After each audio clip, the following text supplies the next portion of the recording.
Hello and अस्सलाम वालेकुम, मैं हूं एजाज सैयद उमर चीमा के हमरा प्रोग्राम टॉक शॉक के लिए। आज के टॉक शॉक में हम 3 अहम मौज़ूआत पर गुफ्तगू करेंगे। सबसे पहले हम आपको देंगे साइफर केस की अपडेट कि साइफर केस की समाअत आज अडयाला जेल में हुई, क्या हुआ उसके बारे में बात करेंगे। दूसरे नंबर पर हम बात करेंगे एक ऐसी यूनिवर्सिटी के तलबा की जो कि अपनी डिग्रियों के लिए कमोबेश 3 साल से धक्के खा रहे हैं। तीसरे नंबर पर हम बात करेंगे एक ऐसे सरकारी अफसर की जिसे एक इंतहाई अहम पोजीशन पर लगाया जा रहा है। वो अफसर कौन है, उसका बैकग्राउंड क्या है। तो बातचीत का आगाज़ करते हैं। चीमा साहब, आप खैरियत से हैं? ठीक है। एवन शाह जी, आपका बड़ा ज़बरदस्त था कल, जो है व्लॉग बड़ा अच्छा था, मैंने देखा और बड़ा ज़बरदस्त आपने किया। Thank you, glad you liked it. Thank you. Cheema साहब, मुझे ये बताएं कि साइफर केस के बारे में आपके पास क्या चीज़ है? शायद मेरा ख्याल है कि अब साइफर केस जो है ना, ये वो जो एक स्टेज आ जाती है ना, बिगनिंग ऑफ द एंड, ठीक, तो वो काउंटडाउन अब शुरू हो गया है। अब जो है आगे गालिबन यही है कि रेगुलर हीयरिंग होने जा रही है रोज़ाना की बुनियाद पे, और उसमें कोई 3 गवाहान जो हैं उनके बयानात और उस पर जिरा होगी। और साथ ही है कि उससे पहले जो वकील हैं इमरान खान के, उनको वो शाहमूद कुरैशी और इमरान खान से उन्हें एक मुलाकात की इजाज़त होगी। सारा काम तो ये जेल में ही होगा। आज जो हियरिंग हुई थी उसमें एक जो इम्पॉर्टेंट ख़बर थी वो शाहमूद कुरैशी साहब की थी। उन्होंने कहा कि मुझे कॉपी पेंसिल नहीं दी गई, तो वो उन्होंने कहा कि इनको कॉपी पेंसिल प्रोवाइड कीजिए। अब जो है आगे अब काम शुरू हो गया है। आप जो है ज़्यादा कैलकुलेशन के माहिर हैं कि ये केस कब तक कंक्लूड हो जाएगा। अच्छा चीमा साहब, ये जो आपने इन्फॉर्मेशन दी है ना, ये बिल्कुल ठीक है। आज ना एक बुनियादी उसूल तय हो गया है। बुनियादी उसूल आज ये तय हो गया है कि हर पेशी के ऊपर 3 जो गवाह हैं उनकी क्रॉस एग्जामिनेशन होगी। ठीक है। 28 गवाह हैं मजमूई तौर पर, लेकिन इसमें मेरी इतलात के मुताबिक 7-8 गवाहों को ये ड्रॉप कर देंगे, प्रोसिक्यूशन ड्रॉप कर देगी, 20 के करीब गवाहों को लेगी। और इसमें आपको पता है 3-4 गवाह सबसे अहम हैं। आज भी जो 5 गवाह पेश किए थे वो जूनियर लेवल के अफसर्स हैं, गवर्नमेंट ऑफ पाकिस्तान के, वजारत खारजा, दाखिला, ये क्या उसे कहते हैं, काबीना डिवीज़न, और इस तरह के जूनियर जो लोग हैं जो कि इस सारे मामले से कनेक्टेड, जो किसी तरह भी जिनका ताल्लुक बनता है, यानी कि उनको गवाह के तौर पे ले, जो इस सारे प्रोसेस में कोई ना कोई उनका किरदार था। अच्छा, अब सवाल ये पैदा होता है कि आगे क्या होगा। ठीक है। मैं बात कर रहा था तो आज जो जज हैं अबुल हसनात मोहम्मद जुल्करनैन, तो मुझे बताया गया कि जो जज साहब हैं आज उन्होंने एक बात को इंश्योर करवाया। इंश्योर ये करवाया कि जो फ्रीकैन है वो एडजर्नमेंट नहीं मांगेंगे, यानी कि जो केस की समाअत है उसको कंक्लूजन तक लेकर जाएं। तो जो मैंने आपको बताया कि जो केसेस हैं, जो विटनेसेस हैं 7-8, वो ड्रॉप हो जाएंगी।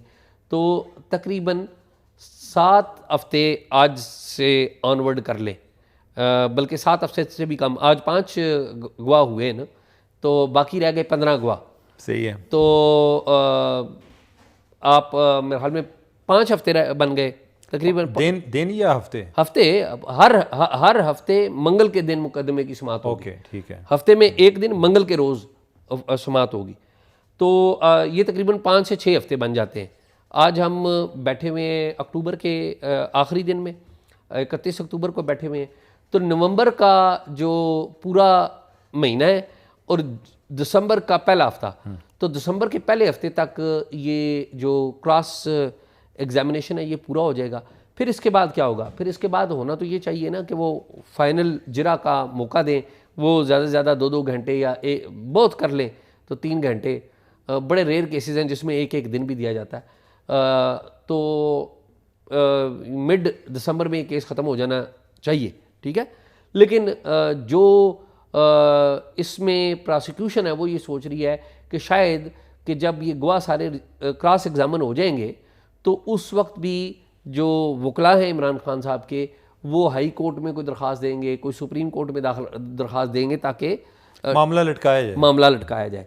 तो मेरा ये ख्याल है कि दिसंबर के एंड तक या मैक्सिमम जनवरी के पहले दूसरे हफ्ते में, इलेक्शन से थोड़ा पहले, इमरान खान साहब इस केस में उनको सज़ा हो जाएगी। सज़ा हो जाएगी, तकरीबन 14 साल सज़ा होगी। और ये अगेन कोई ना मैं नजूमी हूँ ना आप नजूमी है, ये हम किस बुनियाद पे कह रहे हैं? हमने केस पढ़ा है, हमने विटनेसेस पढ़ी हैं, विटनेसेस का सारा जो रिकॉर्ड है वो पढ़ा है, उसकी बुनियाद पे हम ये समझ रहे हैं कि और उससे भी बड़ी बात ये है कि हमें ये भी पता है कि सज़ा देनी ही देनी है। हाँ, हमें ये भी पता है कि सज़ा हालात भी यही बता रहे हैं कि सज़ा मिलनी ही मिलनी, सज़ा मिलनी है। यानी कि ये केस जो है वो चल ही इसलिए रहा है कि सज़ा मिलनी है।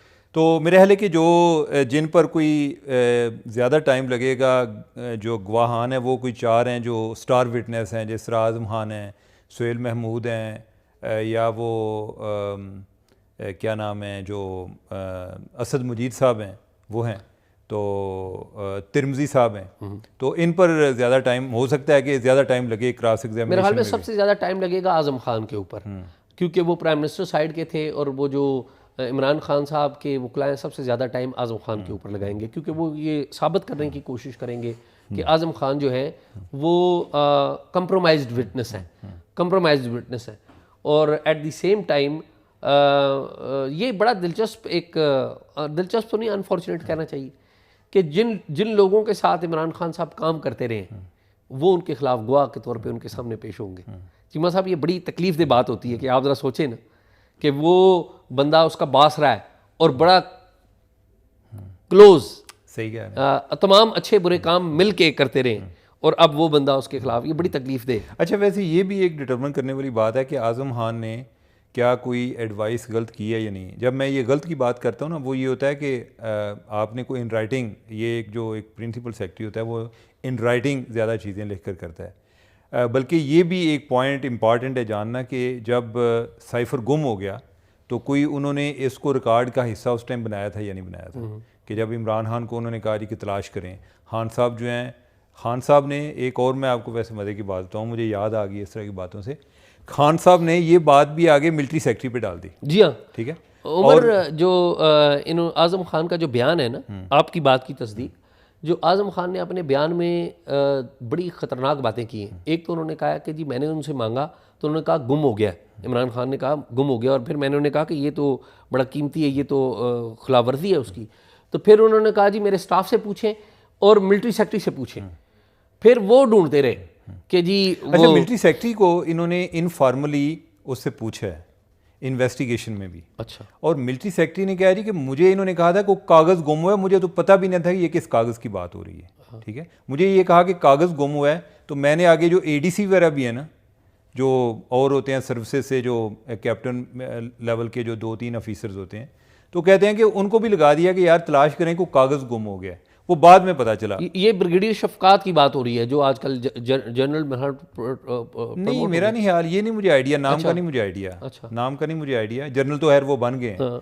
अच्छा, साथ जो है खान साहब ने ये भी कहा कि ये जनरल बाजवा ने ये गुम कराया है। अच्छा, ठीक है, यानी कि उनका ये मकसद भी था कि भाई जनरल बाजवा से भी स्टेटमेंट लें और उनको भी विटनेस बॉक्स में लेकर आए, वो कहें जी कि मैंने गुम नहीं कराया, और फिर हमारा जो बंदा है वो जिरा में उनको ले जाए। लेकिन आगे जो लोग थे ना वो भी बड़े सियाने थे, उन्होंने कहा जनरल साहब को तो हम नहीं इधर विटनेस बॉक्स में आने देंगे। तो खैर उन्होंने अपने लेवल पे चेक किया, खैर इसमें उसका कोई डायरेक्ट लिंक बनता भी नहीं, चले रजीम चेंज की हद तक तो ले गए, अब जो है कागज़ भी गुम करने पे जनरल बाजवा पे एतराज़ आ जाए। खैर ये उनसे इनफॉर्मली पूछा है, लेकिन वो उनको एज अ विटनेस नहीं बनाया। सीमा साहब, लेकिन मैंने इस सारे केस में, बड़ा हाई प्रोफाइल केस है, इस सारे केस में जो FIA के लोग हैं ना, ज़ाहिर है वो जूनियर ऑफिसर हैं यार, they should be appreciated. Appreciate इसलिए कि वो बड़ा मुश्किल काम कर रहे हैं, कि ज़ाहिर है एक सरकार है, सरकार की अपनी ख्वाहिशात हैं, अच्छा, और इस्टेब्लिशमेंट की भी शायद अपनी ख्वाहिशात हैं। अच्छा, जो केस है ग्राउंड के ऊपर वो अपेरेंटली केस भी बन रहा है।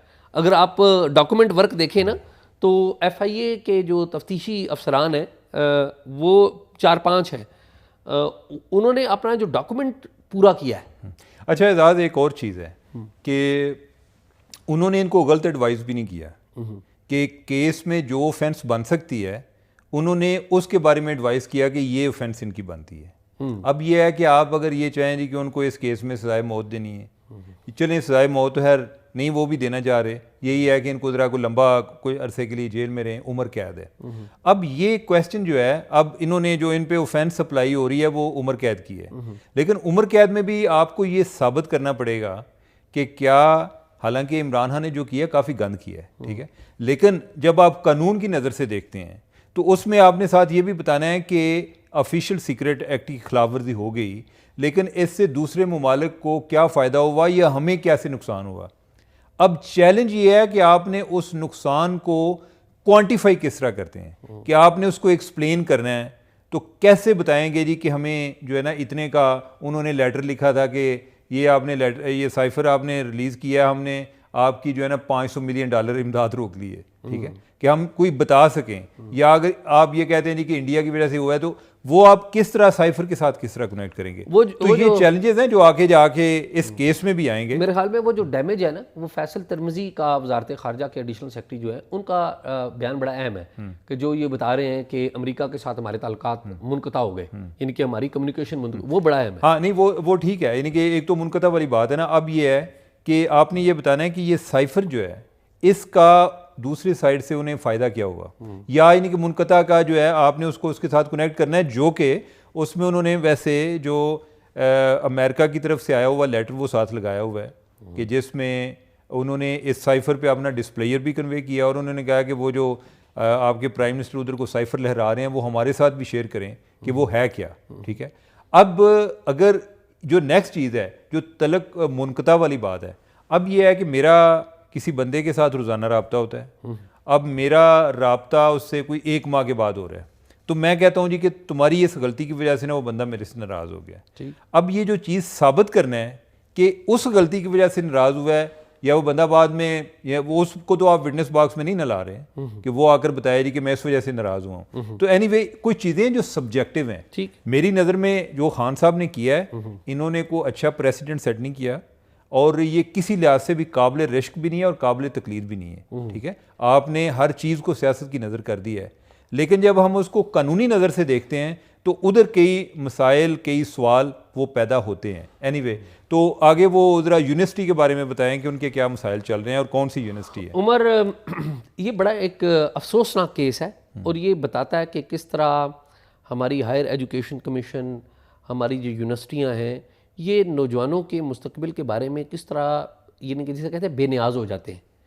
अब हुआ ये चीमा साहब के एक यूनिवर्सिटी थी बहाउद्दीन ज़करिया यूनिवर्सिटी, मुल्तान वाली बहाउद्दीन यूनिवर्सिटी ज़करिया यूनिवर्सिटी, इनका एक कैंपस था साहिवाल में। उस साहिवाल के कैंपस में 2015-16 में कुछ बच्चों ने दाखिला लिया, जिस तरह यूनिवर्सिटी में तालीम के लिए बच्चे दाखिला लेते हैं। किसी ने MS के लिए लिया, किसी ने MBA के लिए लिया, और दाखिला लेके चीमा साहब वो पढ़ने लग पड़े। मीनवाइल जो हुकूमत है या पंजाब गवर्नमेंट ने कोशिश करके फेडरल गवर्नमेंट के साथ मिल के जो बहाउद्दीन ज़करिया यूनिवर्सिटी का जो कैंपस था साहिवाल कैंपस, उसको डिक्लेयर कर दिया कि ये साहिवाल यूनिवर्सिटी होगी। ठीक है। ये अनाउंसमेंट तो उसकी 16-17 को हुई है, लेकिन कागज़ों में 2015 का जो लेटर है। अब उन बच्चों ने दाखिला जो लिया हुआ है वो बहाउद्दीन ज़करिया यूनिवर्सिटी में लिया हुआ है। उन बच्चों ने अपनी तालीम की। 2020 में उन मुख्तलिफ जो शोबों में ये बच्चे थे, उनके रिज़ल्ट आगे कमोबेश 200 से प्लस माइनस ज़्यादा कम होंगे उनके रिज़ल्ट आगे। बल्कि एक बच्चा है उनका, अली रज़ा, MBA में गोल्ड मेडल मिला उस बच्चे को। अच्छा, ठीक है।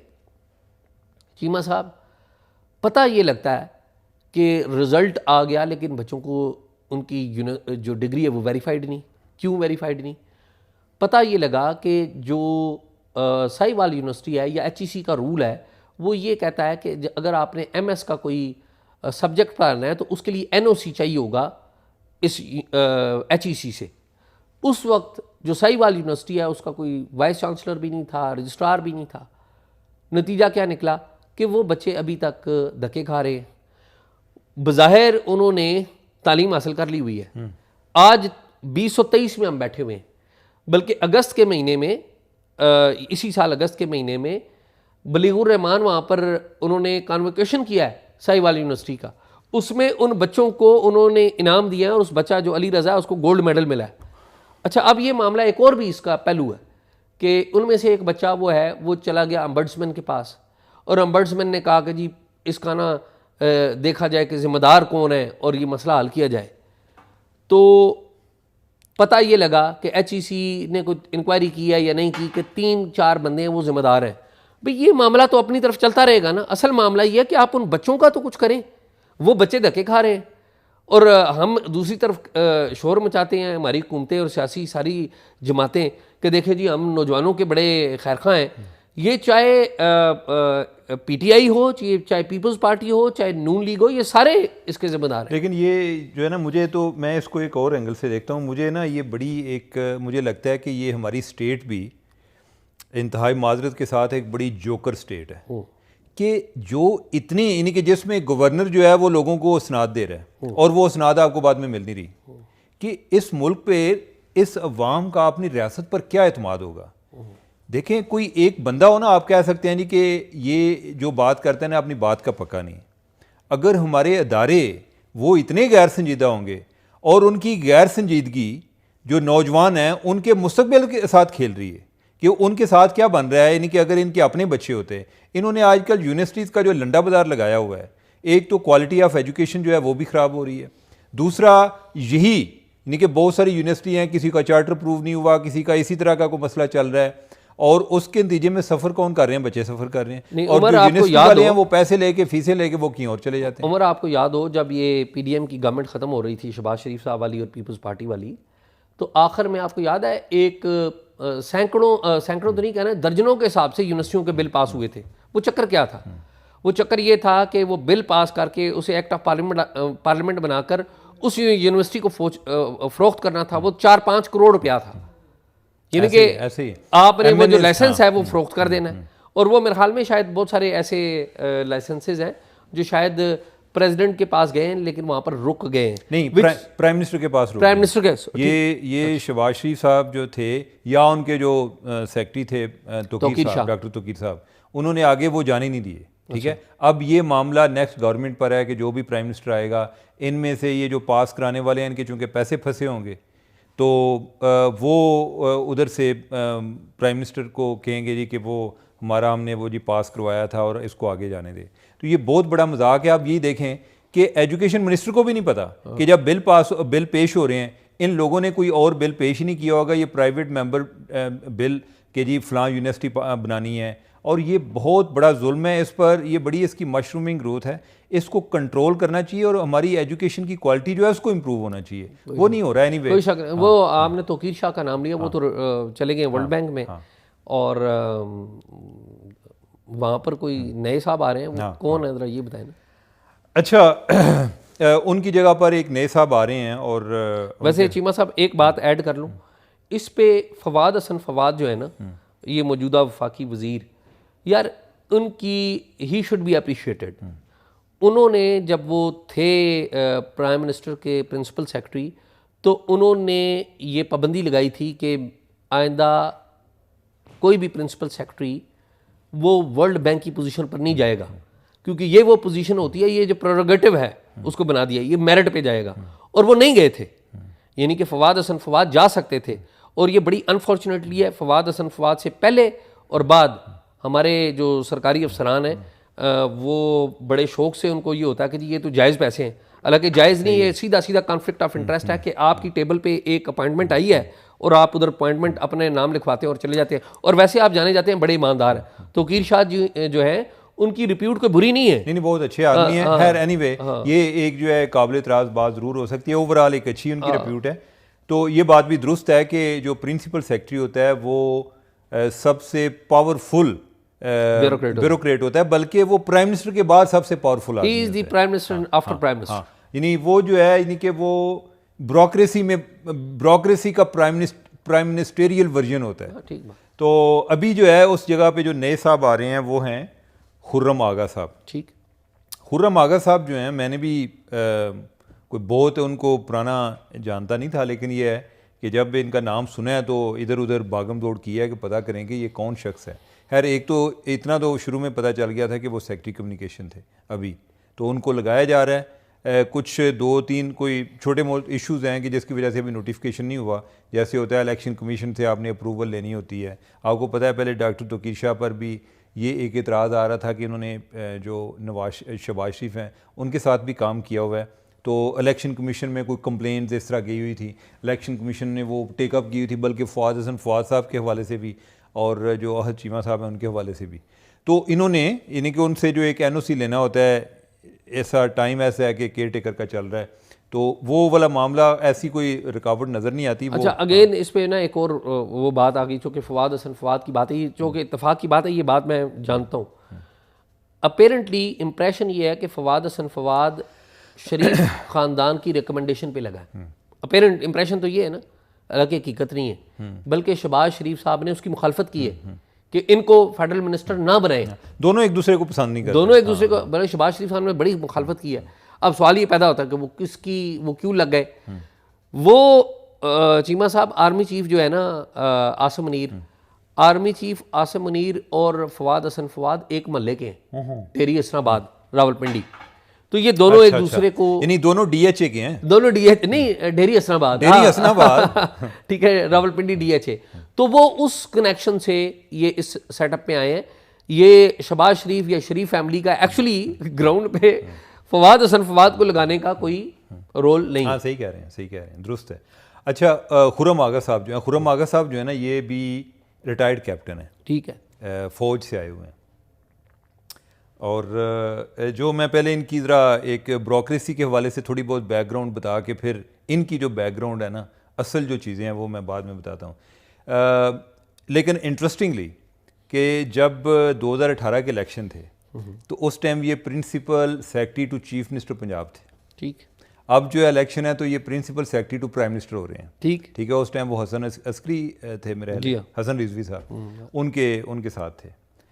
बाकी ये है कि डिस्ट्रिक्ट मैनेजमेंट ग्रुप के, जिसको अभी पाकिस्तान एडमिनिस्ट्रेटिव सर्विस कहा जाता है, गिलगित बल्तिस्तान के भी चीफ सेक्रेटरी रह चुके हैं। ओवरऑल कोई बड़े सख्त गिर आदमी नहीं, या जिस तरह अगर आपने म्यार अगर आप फवाद हसन फवाद साहब को बना लेंगे ना, तो वो तो बहुत असर्टिव आदमी थे। इवन डॉक्टर तोकीर शाह जो हैं वो अपनी राय बड़ी उसके मामले में बड़े डेफिनेट थे, वो देते होते थे कि जो भी, बल्कि ओवरऑल जो एक सेक्रेटरी, जो एक प्रिंसिपल सेक्रेटरी है, उसका काम है कि उसकी बात मानी जाए या ना मानी जाए, उसने राय देनी है और इन राइटिंग देनी है। अच्छा चीमा साहब, मैं कथा कलामी, ये जो प्रिंसिपल सेक्रेटरी है ना, इस ओहदे के ऊपर सईद मेहदी जो रहे हैं ना, या जो कहानियाँ उनके दौर की हैं कि एक ताकतवर प्राइम मिनिस्टर नवाज शरीफ, उसको कई मामलात के ऊपर उसके सामने खड़े हो जाना, बल्कि आप चीमा साहब सुन के हैरान होंगे कि आपको पता है ना कि जो जहांगीर करामत हैं, जहांगीर करामत को नवाज शरीफ साहब रिमूव कर रहे थे और उन्होंने ऑर्डर दे दिया था कि इनको रिमूव कर दें, लेकिन वो 2 दिन 3 दिन रुका रहा मामला, वो सईद मेहदी ने रोका रहा। ये नहीं कि प्राइम मिनिस्टर की कोई अहमियत नहीं, he was loyal to the prime minister, लेकिन ये सोच रहे थे कि प्राइम मिनिस्टर शायद ठीक नहीं कर रहे। और फिर वो जहांगीर करामत आए। तो कहने का मतलब है जो प्रिंसिपल सेक्रेटरी होता है, ये बड़ा अहम वाल्व भी होता है, आल्दो के अंडर दी प्राइम मिनिस्टर होता है, लेकिन प्राइम मिनिस्टर का राजदान भी होता है और मुशीर खास भी होता है। शायद, लेकिन मुझे अभी ना बात सॉरी हाँ। अच्छा, वो खुर्रम आगा साहब की बात हो रही थी कि जो भी principal secretary to prime minister बने जा रहे हैं। एक ओवरऑल मैं उनके मिजाज की बात कर रहा था कि ज़रा एक फ्लेक्सिबल किस्म के इंसान समझे जाते हैं, तो लेकिन उस लिहाज से ना बाज़ का ये क्वेश्चन मार्क आता है, जिस तरह मैंने फवाद हसन फवाद साहब की या डॉक्टर तोकीर साहब की बात की कि ये कितने असर्टिव होते हैं।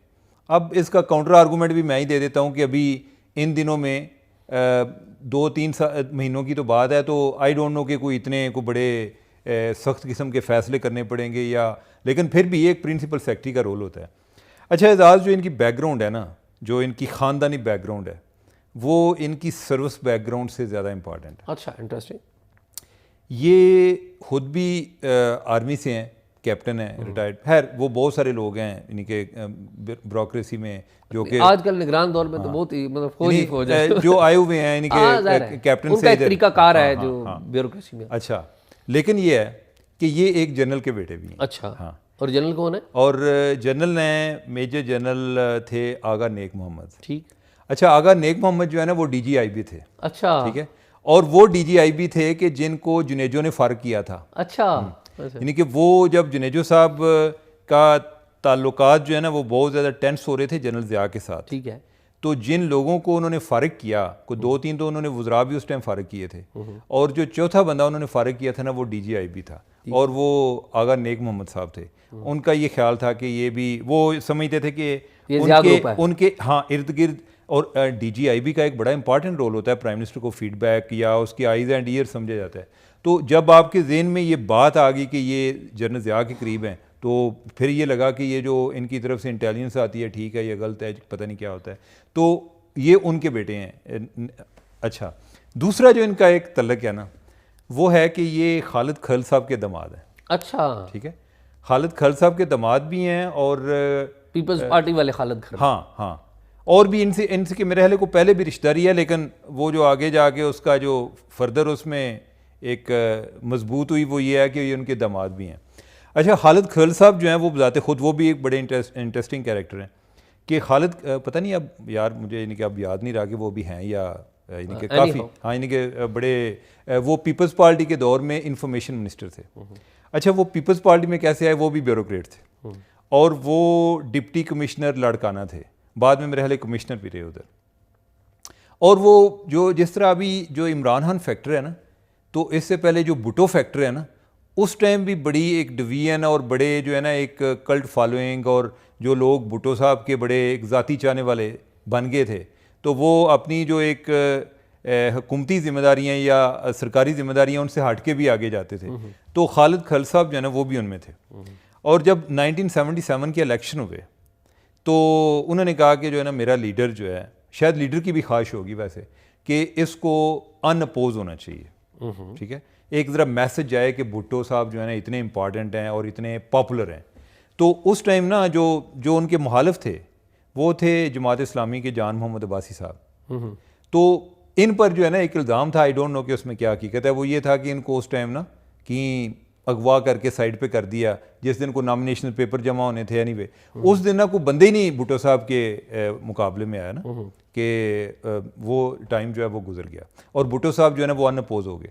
जब भुट्टो साहब अनअपोज हुए, तो और भी जो लोगों में ना एक बड़ा ट्रेंड चल गया कि प्राइम मिनिस्टर हमारे जो हैं वो पूरी कैबिनेट जो है वो उन्होंने अनअपोज करवाया। अच्छा, उस टाइम जो जतोई साहब थे, गुलाम मुस्तफा जतोई, उनके भाई मुर्तज़ा जतोई, हफीज़ पीरज़ादा, चारों सूबाई जो वज़राए आला के बारे में है कि वो चाह रहे थे कि हम अनअपोज्ड ही हों। चाह नहीं रहे थे, 3 जो है वो अनअपोज हो गए। एक बंदा जिसने जो इलेक्शन के जरिए आए थे वो थे मोहम्मद खान बरोज़ई बलूचिस्तान के। ठीक है, वो इलेक्शन के जरिए आए थे। KP में नसरुल्लाह हटक साहब थे, पंजाब में सादिक कुरैशी साहब थे, और इधर गुलाम मुस्तफा जतोई थे सिंध में। तो ये सारे अनअपोज हुए, और जब अनअपोज हो गए और बाद में है जब नेशनल असम्बली का इलेक्शन आया, तो जिस तरीके से मामला हुए, तो अपोजिशन ने बाकी बाइकाट भी कर दिया प्रोविंशियल असम्बली के, फिर टेंशन बढ़ती गई। लेकिन ये है कि फिर हर जब वो भुट्टो साहब गए तो इनको खालिद खल साहब को फारिग कर दिया गया, और वो फिर पीपल्स पार्टी के हो गए, और बाद में वो मिनिस्टर भी बने जब बेनज़ीर भुट्टो की गवर्नमेंट थी। तो खैर ये इनकी एक पॉलिटिकल बैकग्राउंड भी है, एक मिलिट्री बैकग्राउंड भी है, और ब्यूरोक्रेसी की तो उनकी अपना एक एक्सपीरियंस है ही है। मुझे समझ में नहीं आ रहा, आपने उनकी ये फेवर की है मैंने हकायक बयान किए हैं। ठीक है, अब देखें ना ये भी कितना एक अजीब काम होता है कि हम हकायक बयान करें। ये ज़ाती तौर पे अच्छे आदमी होंगे, अच्छा मैं तो जानते नहीं हूँ आपने नहीं। अब ये देखें ना, मसलन आगा नेक मोहम्मद साहब, यार देखें हर बंदे के कोई ना कोई अपने पसंद या नापसंद तो होती है ना। ठीक है, अब जो है वो जुनेजो साहब और ज़िया साहब जो हैं उनकी जो टसल चल रही थी, क्रॉस फायरिंग, उसमें वो कि उन पे यानी कि, और ये इल्ज़ाम था जी कि ये जनरल ज़िया के साथ हैं। ठीक है, तो इस लिहाज से जो उनकी वो एक जो टैग भी साथ लग गया ना, हो सकता है कि वो बहुत अच्छे DGIB हों। आप देखें ना कि यूसुफ रज़ा गिलानी की जनरल कियानी के साथ फटा चल रहा था, तो सेक्रेटरी डिफेंस जो थे जनरल खालिद, नहीं वो जिलानी साहब, खालिद नईम लोधी, सेक्रेटरी डिफेंस, तो उनको फारिग कर दिया था यूसुफ रज़ा गिलानी। तो वो लड़ाई बड़ों में हो रही होती है, तो पिस जाते हैं जूनियर। अच्छा, जब इनको फारिग कर दिया था तो उस टाइम जो सेक्रेटरी लगाए थे वो भी इनके अपने कजन नहीं थे, मेरे ख्याल जलील अब्बास जिलानी के भाई थे। मेरे ख्याल में कोई जिलानी साहब भी थे। वो को खातून नहीं थी लगाई, नरगस सेठी जो इनकी प्रिंसिपल सेक्रेटरी। एनी हाउ, तो चीमा साहब बहुत शुक्रिया, आपका बड़ा अच्छा प्रोग्राम था। नाजरीन, आपने प्रोग्राम देखा, उम्मीद है आपको पसंद आया होगा। अपनी राय का इजहार ज़रूर कीजिएगा, हमसे राब्ते में रहिए।